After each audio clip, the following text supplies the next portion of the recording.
In front of me is INFINIX Zero 30, and today I would like to show you how you can change theme of this device. First of all, access Xtheme app and click on Theme at the bottom. Then you can use one of those, click on one of those options, or tap on the search bar and type in wherever you want to.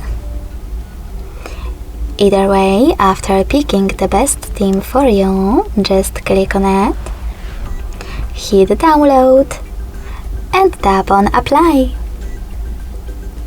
As you can see, after that, theme of my device has changed.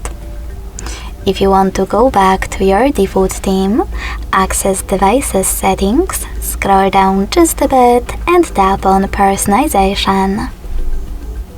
Then select My Themes at the top and click on one of your default ones. Lastly, select Apply and wait.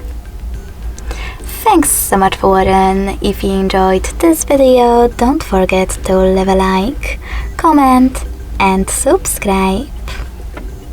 Bye!